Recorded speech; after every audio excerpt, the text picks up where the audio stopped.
የተጠላ መንግስት በኢትዮጵያ ውስጥ ታይቶ አይታወቅም። አፄ ኃይለ ሥላሴ እንደዚህ አልተጠሉ፣ ደርግ እንደዚህ አልተጠላ፣ ኢህአዴግ ይችን ያክል እንኳን አልተጠላ። የተጠላውን ያክል ሲያውቅ ኢህአዴግ ራሱ 17 ቀን ነው ስብሰባ አድርገው ተበላሽተናል፣ ተግማምተናል፣ ገማምተናል፣ ይቅርታ አድርጉልን ወደ ማለት ሄደ ነው ሲረዳ። ይሄኛው ምንም ችግር የለም በልጽጋ ነው ያለ ነው ለኢትዮጵያ ህዝብ የሚለው። የራብህ እንደሆነ ጓሮ አትክልት ስላላበቀልክ እና ስላልበላህ ነው የሚለው። መንገድ ያልቻልክ እንደሆነ በእግር መሄድ ስላልቻልክ ነው፣ ጤናህን ስለማታውቅ ነው የሚለው ለኢትዮጵያ ህዝብ። እንደዚህ የተጠላ መንግስት የለም። ስለዚህ ጦርነት የማስኬድ የማስቀጠል ኃይሉም ቀንሶ ባለበትና የህዝብ ስሞታና ሰቆቃ ደግሞ ከፍ ብሎ ባለበት ሁኔታ የሚፈጠረው መወጠር ገምቱ። ራሳችሁ የምትሰሙ ይህንን ገምቱ። ስናፕ ማድረጉ አይቀርም። አንድ ሰው ብልጽግና ቢደግፍ መብቱ ነው ብዬ ወስዳለሁ። አሁን አቶ ጌታቸው ረዳ የወሰደውን አቋም የፖለቲካ ልዩነት ነው ብዬ ወይም ደግሞ አንድ የፖለቲካ አመለካከት ነው ብዬ ልወስድ አልችልም። እንደዛ ከሆነ የፖለቲካ ሀሁ አይገባኝም ማለት ነው።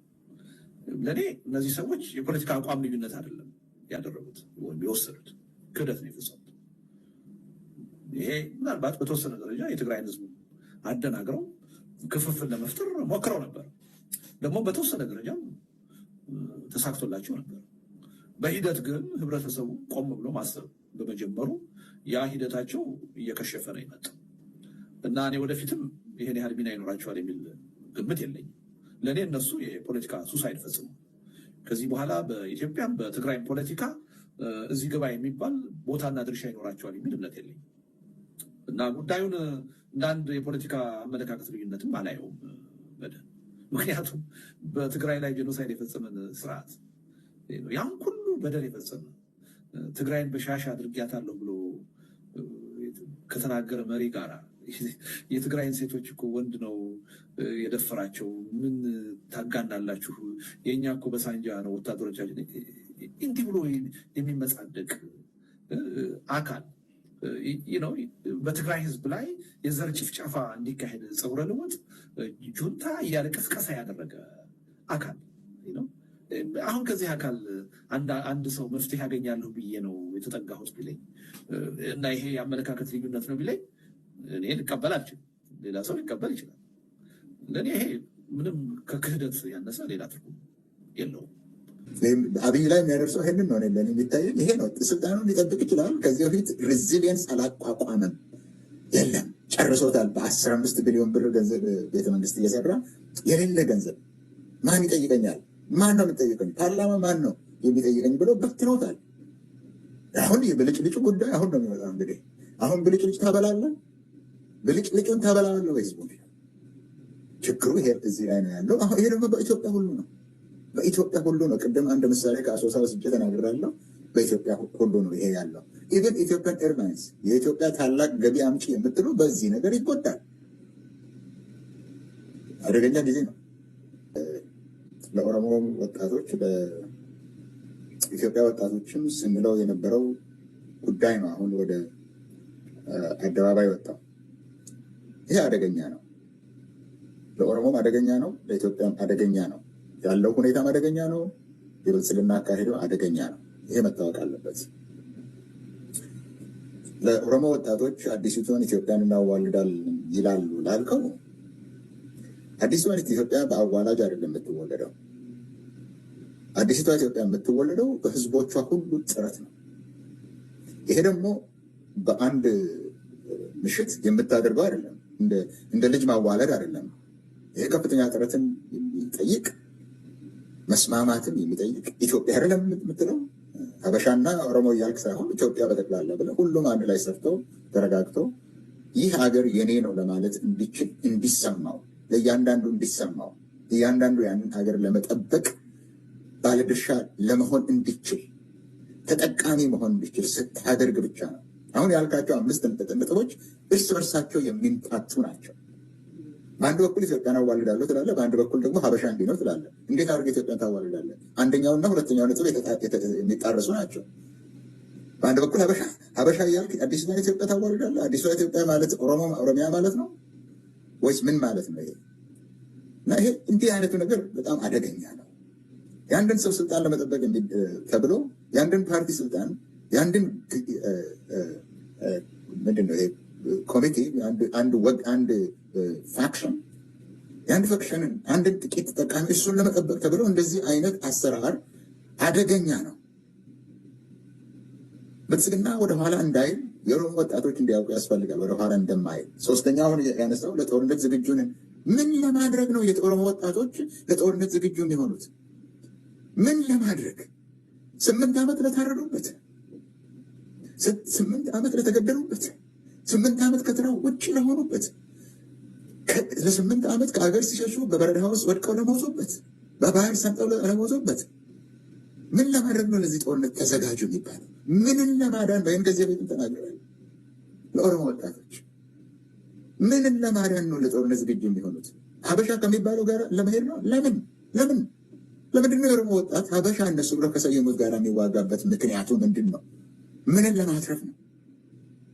የኦሮሞ ህዝብ ከሆነ በኢትዮጵያ ውስጥ እንደ እኩል ልኑር፣ የእኩል መብት ይሰጠኝ፣ የእኩልነት መብት ይሰጠኝ፣ ነፃ ህዝብ እንሁን፣ ሰርተን እንብላ ከማለት በስተቀር ከአማራም ከሶማሊያም ከሌሎች ብሔር ብሔረሰቦችም የተለየ ጥያቄ ጠይቆ አያውቅም።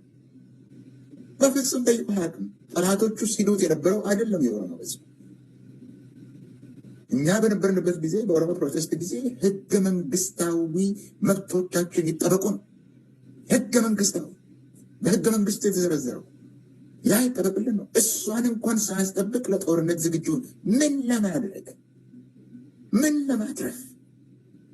አዲስቷ ኢትዮጵያ ኦሮሞና ሀበሻ የሚዋጋበት እሱ ነው። እሱን ለማትረፍ ነው። አየህ፣ ሶስተኛው ደግሞ ከሁለቱ ጋር የሚጋጭ ነው ያልከው።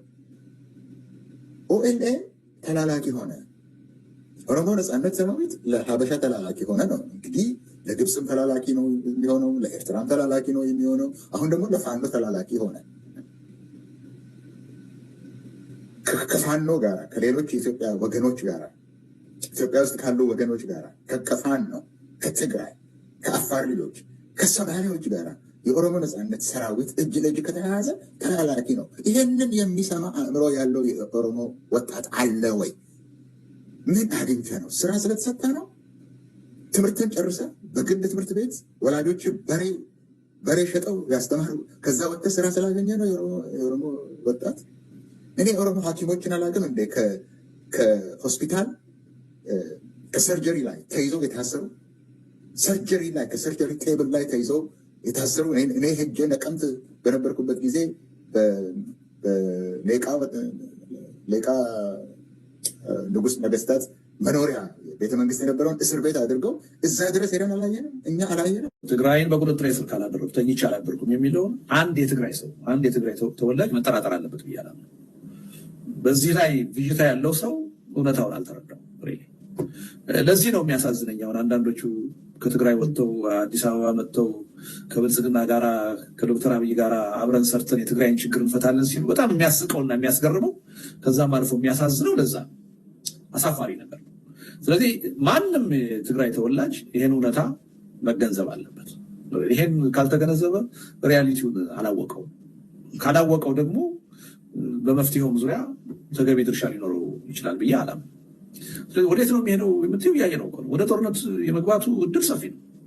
ይሄ መንግስት ፕሪቶሪያን ሲፈርም ከዛም ባለው ሂደት የተሻለ ጊዜ ነው እየጠበቀ የነበረው።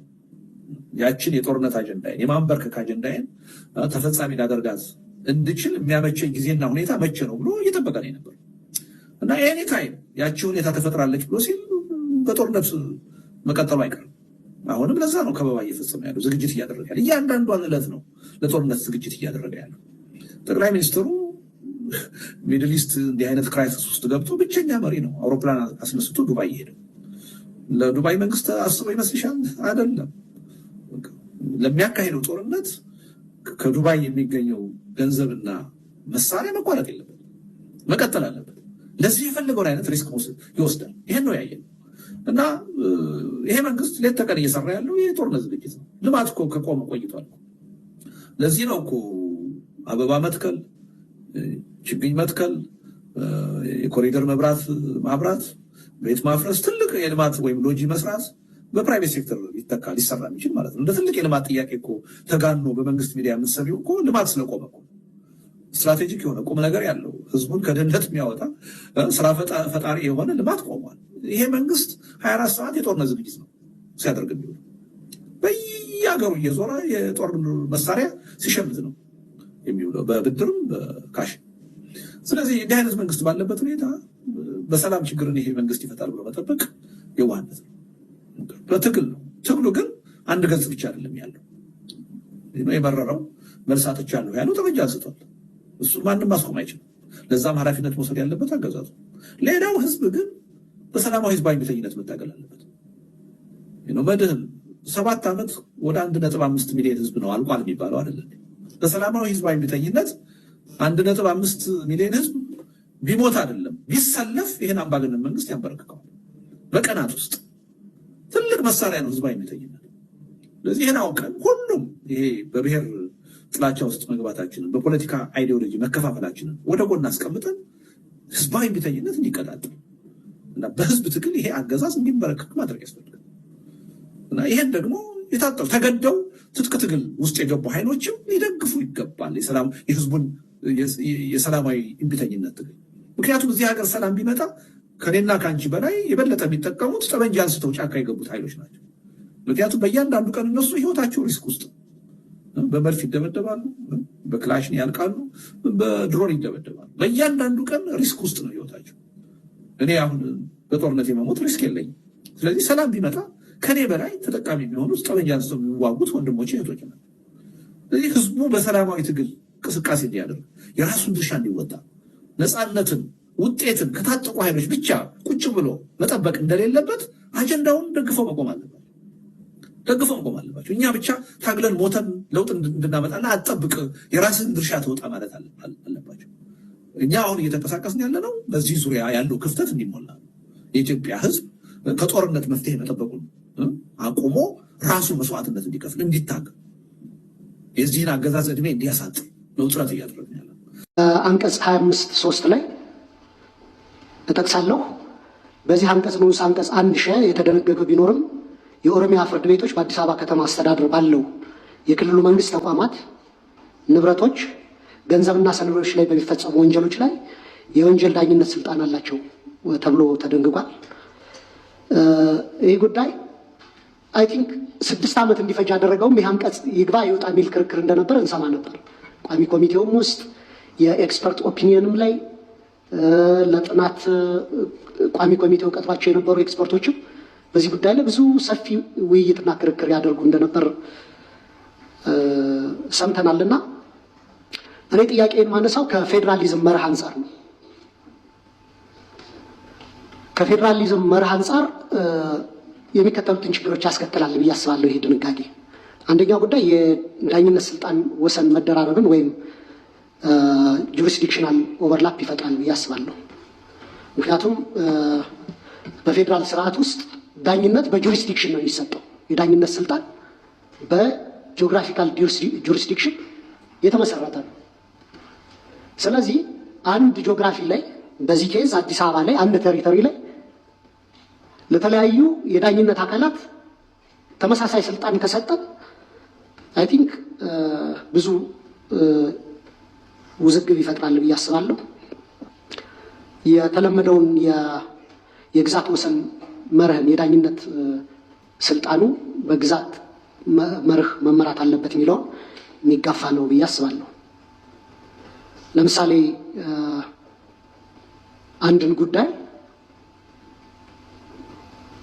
የኦሮሚያ ፍርድ ቤቶች ናቸው የሚወስኑት፣ የፌዴራል ዳኞች ናቸው የሚወስኑት የሚለውን ጉዳይ መለየትም ኢቭን የምርመራውን ጉዳይ ምርመራውን ማን ያካሄደው የሚለውንም ጉዳይ ውዝግብ ውስጥ የሚከት ይመስለኛል።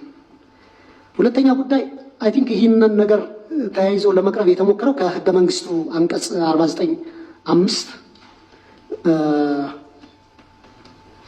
የኦሮሚያ ክልል አዲስ አበባ ላይ ካለው ልዩ ጥቅም ጋር ከተደነገገው ጋር ተያይዞ ይመስለኛል። አንቀጽ 49(5) በጥሬ ትርጉሙም የህጉም በስፕሪቱም በመንፈሱም ሲታይ የዳኝነት ልዩ ስልጣን የሚመለከት ጉዳይ አይደለም። በግልጽ በፖለቲካል ዲስኮርሶቻችን የሚነገሩ ነገሮች አሉ። ከሪሶርስ ዩቲላይዜሽን ጋር ለምሳሌ አዲስ አበባ ከኦሮሚያ ክልል ውሃ ያገኛል፣ ሶሊድ ዌስት እና የመሳሰሉ ጉዳዮች ይወጣሉ። ስለዚህ ያን ኮምፐንሴት የሚያደርግ ነገር ማህበረሰቡ ማግኘት አለበት የሚል ነው የህገ መንግስቱ መንፈስ። ነገር ግን ይህ ህግ ሲረቀቅ አይ ቲንክ ይህንን ጉዳይ የልዩ ጥቅምን ኮንሰፕት ወደ ህግ ድንጋጌ ወደ ዳኝነት ስልጣን ለማሳደግ የተደረገ ሙከራ ይመስለኛልና ይህ አሁንም ሽኩቻዎችን የሚፈጥር ስለሆነ በጣም አስቸጋሪ ነው። በመርህ ደረጃ ለምሳሌ አማራ ክልል ኦር ደቡብ ክልል አንደኛው ክልሎች አዲስ አበባ ላይ ከጥቅማቸው ከፐርሶኔሎቻቸው ወይም ከንብረቶቻቸው ጋር የተያያዙ ክርክር ሊነሳ ይችላል። ያ ክርክር ሲነሳ በአዲስ አበባ የመጀመሪያ ደረጃ ፍርድ ቤቶች በአዲስ አበባ ፍርድ ቤቶች ወይም በፌዴራል ፍርድ ቤቶች ነው የሚታየው። ኢኳሊ ኦሮሚያስ በዛ መንገድ መታየት ማይችለው ለምንድን ነው? ኦር ነገ አንድ ክልል መቀመጫውን ወደ አዲስ አበባ ልቀይር ቢል ይህንን የወንጀል ስነ ስርዓት ህግ ልንቀይር ነው ማለት ነው በተመሳሳይ መንገድ እና ማቆሚያ ወደ ሌላው ውዝግብ ውስጥ የሚከት ይመስለኛል። እሱን እንዴት ታይቶ ነው የሚል ነው። እንደ ማሻሻያ ሀሳብ እንደ ማሻሻያ ውሳኔ ሀሳብ አንደኛ አንቀጽ 25(3) ከረቂቅ ህጉ መወገድ አለበት ብዬ አስባለሁ። ድምፅ ከመሰጠቱ በፊት ይሄ ጉዳይ እንዲወገድ ወይም ደግሞ በዚህ አንቀጽ ላይ ብቻ በምክር ቤቱ አሰራርና አባላት ስነ ምግባር ደንብ በሚፈቅደው መሰረት ተለይቶ ድምፅ እንዲሰጥበት ሀሳብ ማቅረብ እፈልጋለሁ። አንቀጽ 25ን በተመለከተ የህግም ከፖለቲካ አኳያ በርካታ የሚነሱ ነገሮች አሉ። የፌዴራል መንግስትና የኢትዮጵያ ህዝብ መቀመጫ የሆነችውን አዲስ አበባ በአዲስ አበባ ውስጥ የኦሮሚያ ፍርድ ቤት ልዩ ኃላፊነት የሚሰጥ ነው። እንግዲህ ከዚህ አኳያ የተለያዩ ክልሎች ፍርድ ቤቶችም ለምን ይህን ኃላፊነት አልተሰጣቸውም የሚል ነው ሊያነሳ የሚችለው። ኦሮሚያ ንብረቶች፣ ፋይናንስ፣ መሰል ጥቅማ ጥቅሞች ነው የሚለው። ስለዚህ እነዚህ ጥቅሞችን ሁሉ የነካ የኢትዮጵያ ህዝብ ተጠያቂ የሚሆንበት ነው። የኢትዮጵያ ህዝብን ሁሉ ትኩረት የሚያደርግ የኢትዮጵያን ህዝብ ህይወት የሚወስን አንቀጽ ነው ይሄ አንቀጽ ማለት ነው። ስለዚህ ከህግ አኳያ የሚነሳው ነገር እዚህ ጋር ምንድን ነው? የኦሮሚያ ተቋማት የተቋቋሙት በፌዴራል ህግ መሰረት አይደለም፣ በፌዴራል አዋጅ መሰረት አይደለም። የኦሮሚያ ፍርድ ቤት፣ የኦሮሚያ ፖሊስ ወይም ሌሎች ተቋማት የተቋቋሙት ለምንድን ነው? ወደ ፌዴራል ወደ ህዝብ ተወካዮች ምክር ቤት ይሄ አጀንዳ የመጣው ለምንድን ነው? በጨፌ ኦሮሚያ ሊታይ ያልቻለው የሚል ነው። ምክንያቱም አንዱ የሚነሳው ነገር ምን ያደርጉ? የኦሮሚያ ክልል መቀመጫ አዲስ አበባ ነው። አዲስ አበባ የሚሰሩ ሰራተኞች ወይም የስራ ኃላፊዎች የት ይዳኙ የሚል ጥያቄ ስለሚነሳ ማለት ነው። ስለዚህ ከዚህ ጋር የሚጋጭ ነገር አለው። በዚህ ላይ ምን ትላላችሁ ነው። ሌላው በክልሎች መካከል የሚከሰተውን ግጭት እንዲሁም በክልሎችና በፌዴራል መንግስት መካከል ሊከሰተው የሚችለውን ግጭት የሚፈታ አዋጅ መቅደም የለበትም ወይ? በፌዴራልና በክልሎች መካከል ያለውን ግንኙነት የሚደነግግ አዋጅ ረቂቅ አዋጅ ቀርቦ እንደነበር ይታወቃል። በባለፈው የስራ ዘመን 5ኛው ዙር የስራ ዘመን ያ ግን ቀጥሎ ህግ ሊሆን አልቻለም። ይህ ህግ በርካታ ችግሮችን አይፈታም ወይ? ለምንድን ነው ይህን ህግ ያላስቀደም ነው ከወንጀለኛው ህጉ አስቀድሞ የሚል ይነሳል።